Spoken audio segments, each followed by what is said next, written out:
हाय दोस्तों, देखते हैं हम नेक्स्ट कंटेंट। लास्ट वीडियो में आपको याद होगा मैंने डिफरेंस बताया था इक्विटी, फ्यूचर और ऑप्शन का। तो दोस्तों अभी मैं आपको चार्ट पर एक बार बताता हूँ, एप्लीकेशन में एक बार बताता हूँ। देखो जैसे आप स्टॉक पे आओगे और यहाँ पर आप देखोगे, जस्ट अ मिनट, यहाँ पर मैं जो पहले वॉच लिस्ट में ऐड है वो मैं निकाल देता हूँ और आपको फ्रेश में समझ में आए इसलिए। तो देखो जैसे यहाँ पे मैं प्लस पे क्लिक करता हूँ, ये आप स्टॉक मैंने लॉग इन किया है।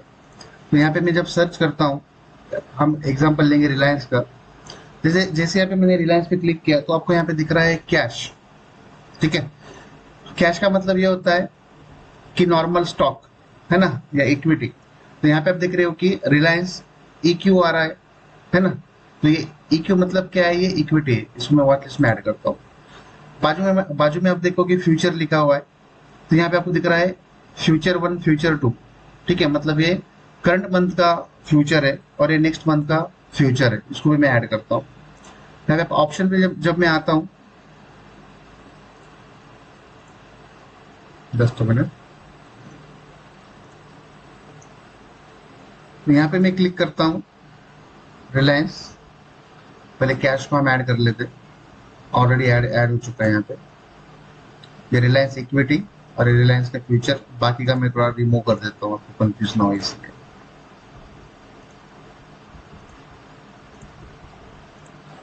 ठीक है, तो यहाँ पे आप देख रहे हो रिलायंस और रिलायंस फ्यूचर। अभी यहाँ पर मैं रिलायंस टाइप करता हूँ और यहाँ पर मैं ऑप्शन पे आता हूँ। तो यहाँ पे ऑप्शन के सारे स्ट्राइक प्राइस आएंगे। स्ट्राइक प्राइस क्या होते हैं ये हम जब ऑप्शन का टॉपिक आएगा, फ्यूचर ऑप्शन का, तब मैं आपको डिटेल में बताऊंगा। फिलहाल यहाँ पे आप देखिएगा सी और पी दिख रहा है, एक सी और पी में ऐड करता हूँ।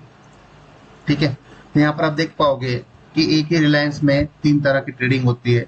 एक है नॉर्मल रिलायंस इक्विटी, ये NSE पे भी रजिस्टर्ड होता है, BSE पे भी रजिस्टर्ड है। सेकंड है रिलायंस का फ्यूचर और थर्ड है रिलायंस के ऑप्शंस, सी और पी, कॉल ऑप्शन और पुट ऑप्शन।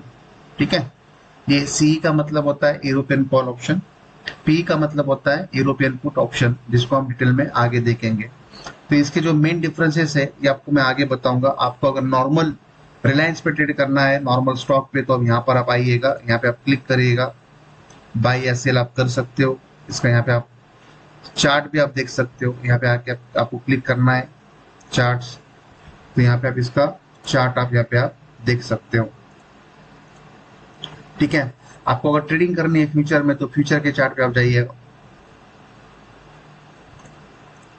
यहाँ पर आप फ्यूचर पे क्लिक करिएगा, ट्रेडिंग व्यू पे क्लिक करो, आपको चार्ट आ जाएगा ये फ्यूचर का। ठीक है, आपको अगर ट्रेडिंग करना है सी ऑप्शन या पी ऑप्शन में, तो यहाँ पे आप क्लिक कर लो, यहाँ पे आपको चार्ट आ जाएगा 1380 का कॉल। आपको अगर पुट का देखना है तो अभी क्लिक कर लो, आपको पुट का आ गया। या फिर आप यहाँ से सर्च भी कर सकते हो। जैसे अगर मुझे टाटा मोटर्स, चलो टाटा नहीं, चलो आपको मुझे अगर यहाँ पे सर्च करना है डॉक्टर रेड्डी, तो यहाँ पे मैंने टाइप कर दिया। आपको नॉर्मल कैश वाला चाहिए या उसका फ्यूचर ऑप्शन वाला चाहिए। ठीक है, तो यहाँ पे मुझे कैश का चाहिए, तो यहाँ पे देखिएगा डॉक्टर रेड्डी आ गया। यहाँ पे मैं क्लिक करता हूँ, ये जो रजिस्टर्ड है ये NSE पे, ये BSE पर है। ये देखो, इस तरह से यहाँ से आप बाय सेल आप कर सकते हो। बाय सेल का मतलब क्या होता है, आपको मैंने लास्ट के कुछ वीडियो में बताया है कि जब भी हमारा व्यू होता है लॉन्ग का तब हम बाय करते हैं, जब भी हमारा व्यू होता है शॉर्ट का तब हम सेल करते हैं। सेल का मतलब होता है, ठीक है, सेल का मतलब होता है कि जब भी हमारा व्यू, कोई स्टॉक नीचे जाने वाला है तब हम सेल का बटन दबाते हैं, प्रॉफिट लॉस में एग्जिट करते हैं। बाय का मतलब होता है जब हमारा व्यू, वो स्टॉक ऊपर जाने वाला होता है तब हम बाय करते हैं, बाय का बटन दबाते हैं, और एग्जिट हम करते हैं प्रॉफिट या लॉस में। ठीक है, तो एक डिफरेंस आपको बताया मैंने। दोस्तों अभी हम कंटिन्यू करेंगे next part, types of investors. ठीक है, देखो मैं ज्यादा बेसिक से इसीलिए आपको सिखा रहा हूँ कि स्टॉक मार्केट का कोई भी टॉपिक आपके माइंड से या आपकी लर्निंग से छूट ना जाए। और हमें ये नहीं आता है कि ऊपर ऊपर से कुछ सिखाए, जब हम कुछ सिखाते तो दिल से ही सिखाते। ठीक है, तो टाइप ऑफ इन्वेस्टर में सबसे फर्स्ट आता है रिटेल इन्वेस्टर्स, जो कि नॉर्मल पब्लिक है। जो कि इंडिया की भी हो सकती है या वर्ल्ड की भी हो सकती है, ठीक है। सेकंड होते हैं इंस्टीट्यूशनल इन्वेस्टर्स।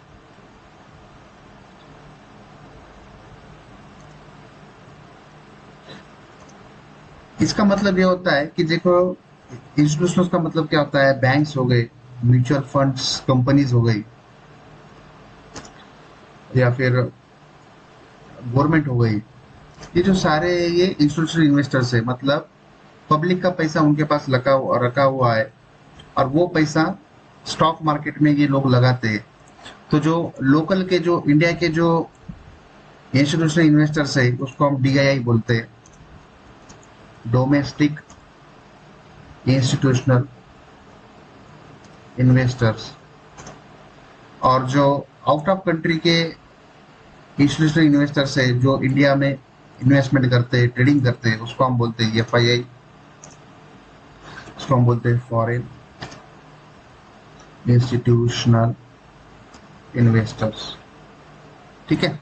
इसके जो एग्जांपल्स है, नॉर्मल बैंक्स, एसबीआई, एलआईसी, ठीक है। इंश्योरेंस कंपनीज भी इस इंस्टीट्यूशनल इन्वेस्टर्स में ही आते हैं, जो इंडिया के, उसको हम डीआईए बोलते हैं। इंडियन सेंट्रल गवर्नमेंट,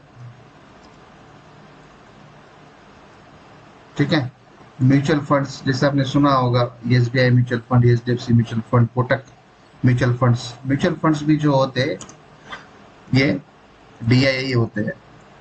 तो और तो आपको यहाँ पे मैं एग्जांपल देता हूँ एफआईआई का और डीआईआई का, ठीक है। ये एफआईआई और डीआईआई, यहाँ पे आपको आना है, screener.in वेबसाइट पे आपको जाना है। देखो, जो लोगों को मोबाइल या इंटरनेट आता है, लैपटॉप आता है, वही स्टॉक मार्केट में आएगा।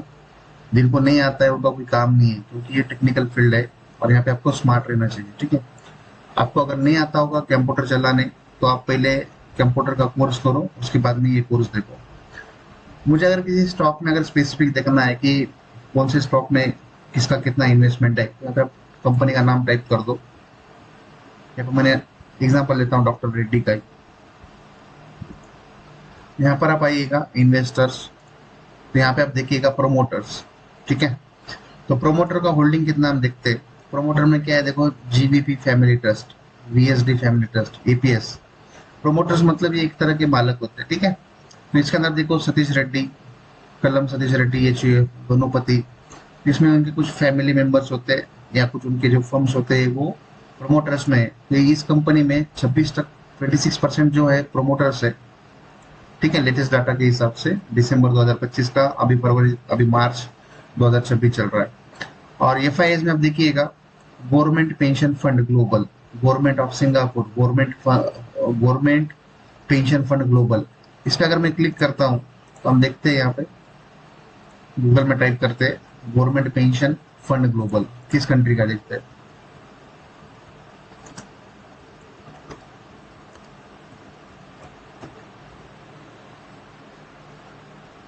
ठीक है, तो कहाँ का है ये, नॉर्वे कंपनी का है कि नहीं, कहाँ का है, नॉर्वे का है।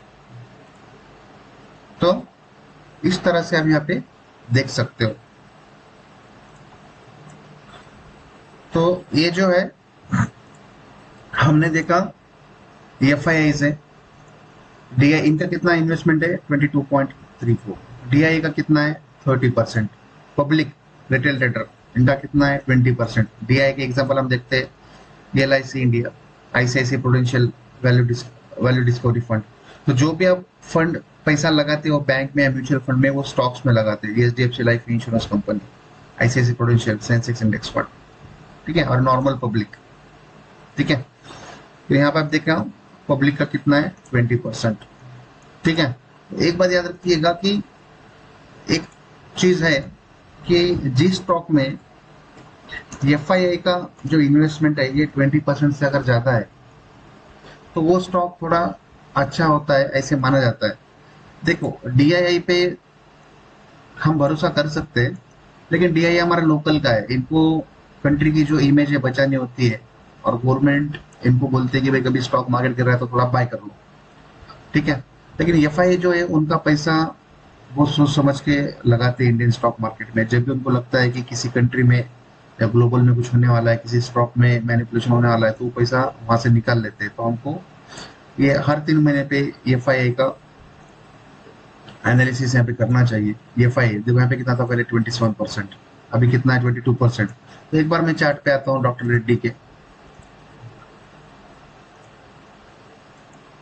ठीक है।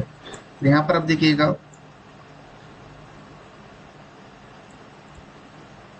यहाँ पे हम स्टेक देखते हैं, डीआई का 23 था, अभी कितना है 30% है। एफआई का कितना था पहले 27 था, अभी कितना है 22% है।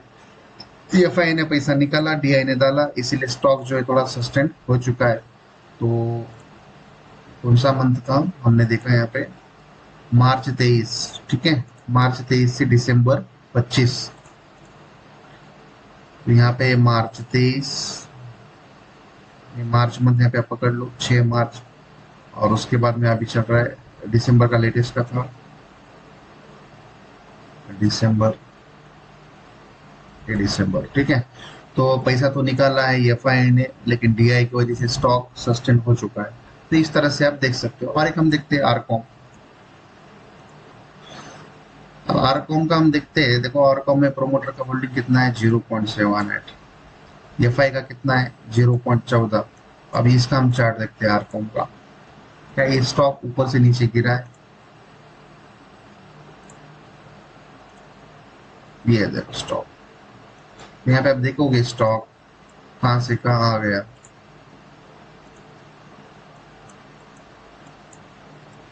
ये स्टॉक आ चुका है, हाईएस्ट था 2008 में 184 पे, और अभी चल रहा है 0.82 पे। ये देखो क्यों, तो ऐसे स्टॉक में कोई पैसा लगाया या नहीं, सिर्फ डीआई ने बचा के रखा है 4.38, और पब्लिक ने इसको बचा के रखा है।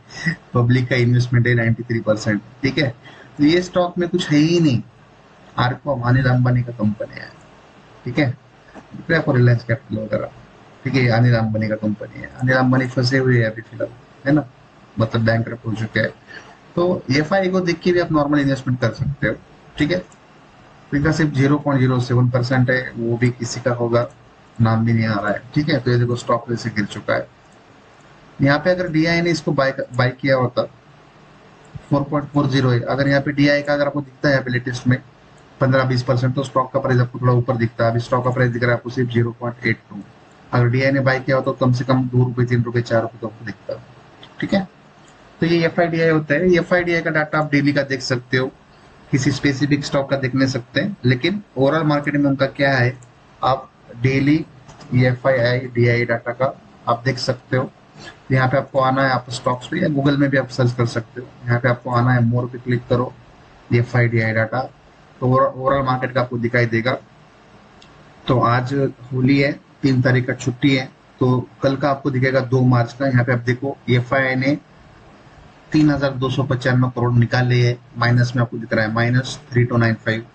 डीआई ने बाई किया है 8,593 का, ठीक है। तो एफ आई आई ने पैसा निकाला है। यहाँ पे आप देखते चलो 27 तारीख को, 1 तारीख को छुट्टी था, 27 तारीख को दिखेगा -7,000 निकाला है, यहाँ पे -3,000।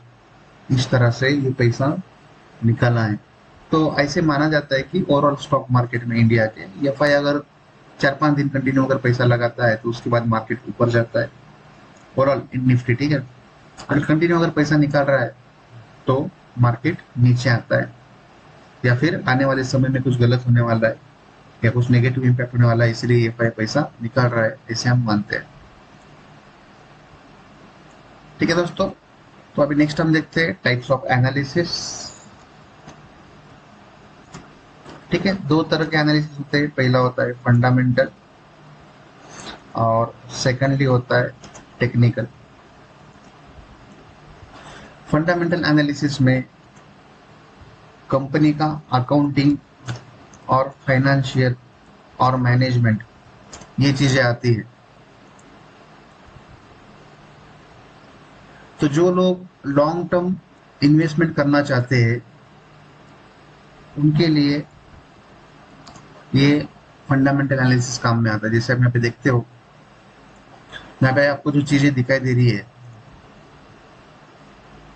स्टॉक पी, आर ओ सी, बुक वैल्यू, आर ओ ई, ठीक है, डिविडेंड यील्ड, फेस वैल्यू, ठीक है, और एक क्वार्टर के रिजल्ट्स, सेल्स, एक्सपेंसेस, ये सारी चीजें जो आपको दिखाई दे रही है, profit loss, balance sheet, cash flow ratio, ये सारी चीजें जो आती है ये आती है लॉन्ग टर्म में। और सॉरी, ये सारी चीजें आती है फंडामेंटल में। फंडामेंटल कैन बी मैनिपुलेटेड, ठीक है, क्योंकि कंपनी अपने कंपनी को कभी भी अच्छा बताती है। इवन आप अगर एक छोटा आपका खुद का भी कंपनी बनाते हैं, प्रोप्राइटरशिप भी, तो भी आपके खुद के बारे में आप कभी भी अच्छा बताओगे। तो इसका पूरा काम सीए और फाइनेंस टीम ये संभालती है, ये शायद मैनिपुलेशन कर सकती है। इसीलिए हमको कभी भी अगर लॉन्ग टर्म इन्वेस्टमेंट भी करना है तो सिर्फ फंडामेंटल पे देख कर नहीं चलेगा, आपको टेक्निकल भी देखना चाहिए, ठीक है। तो जो लोग लॉन्ग टर्म इन्वेस्टमेंट करते हैं, जो इंट्राडे या शॉर्ट टर्म के लिए ट्रेडिंग नहीं करते, वो जनरली देखते नहीं है, ठीक है, टेक्निकल देखते नहीं, वो सिर्फ फंडामेंटल करते हैं। लेकिन मेरा पर्सनल व्यू है कि टेक्निकल भी देखना चाहिए। क्यों देखना चाहिए, मैं आपको, जब हम एडवांस लेवल पे जाएंगे, जब चार्ट्स वगैरह आप सीखोगे, डिमांड सप्लाई सीखोगे एडवांस का, तब आपको समझ में आएगा, ठीक है। तो हम जो हमारे कोर्स में सिखाते हैं वो हम सिर्फ और सिर्फ हम सिर्फ टेक्निकल सिखाते हैं, क्योंकि रियल में जो पैसों का जो एक्शन हो रहा है, कितना डिमांड सप्लाई, वो टेक्निकल पे दिखता है। और वी आर ट्रेडर्स एंड आपको अगर फंडामेंटल, अगर आपको अगर लॉन्ग टर्म में अगर इन्वेस्टमेंट करना है, तो आप अगर ये कुछ देखते भी नहीं हो टेक्निकल या फंडामेंटल, तो भी आप म्यूचुअल फंड का यूज करके आप लॉन्ग टर्म में पैसा बना सकते हो। तो हम आगे बढ़ते टेक्निकल। टेक्निकल जब भी नाम आता है तो सबसे पहले आता है वहां पे चार्ट्स, ठीक है। ये जो आपको चार्ट दिखाई दे रहा है, तो इस चार्ट्स पे जो भी चीजें यूज होती है, ठीक है, इस चार्ट्स पे जो भी चीजें यूज होती है उसको हम बोलते हैं टेक्निकल एनालिसिस के टूल्स, ठीक है। अब यहाँ पर मैं जो भी यूज करूंगा इस चार्ट को, इस चार्ट पर जो भी यूज करूंगा उसको हम टेक्निकल चीज बोलते हैं, टेक्निकल एनालिसिस बोलते हैं, ठीक है। तो चार्ट्स में क्या क्या आता है, चार्ट्स के जो टाइप्स होते हैं पहले हम देखते हैं। पहले होता है कैंडल, लाइंस, फिबोनाची, रेनको, ये चार्ट्स के टाइप्स हैं। यहाँ पे आप आओगे, यहाँ पे आप देखोगे कैंडल्स, ये बार्स, लाइन, कॉलम, फिबोनाची, ऐसे बहुत सारे। तो अलग अलग ट्रेडर उसके एक्सपीरियंस के हिसाब से टेक्निकल स्ट्रेटेजी बनाता है और टेक्निकल चीज यूज करता है, ठीक है। हम जो यूज करेंगे, हम यूज करेंगे कैंडल। क्यों यूज करेंगे ये आपको मैं बताऊंगा नेक्स्ट 2 से 3 वीडियो में, ठीक है। तो जो लोग टेक्निकल चीजें यूज करते हैं वो जनरली होते हैं ट्रेडर्स, और जो लोग फंडामेंटल यूज करते हैं वो होते हैं इन्वेस्टर्स, ठीक है। तो जो जो पर्सन एक स्टॉक में एंट्री किया और एग्जिट किया 1 मंथ के अंदर, उसको हम ट्रेडर्स बोलते हैं। और जो पर्सन किसी स्टॉक में एंट्री किया लेकिन एग्जिट वो 1 मंथ या उसके बाद में करता है, तो हम उसको बोलते हैं इन्वेस्टर्स।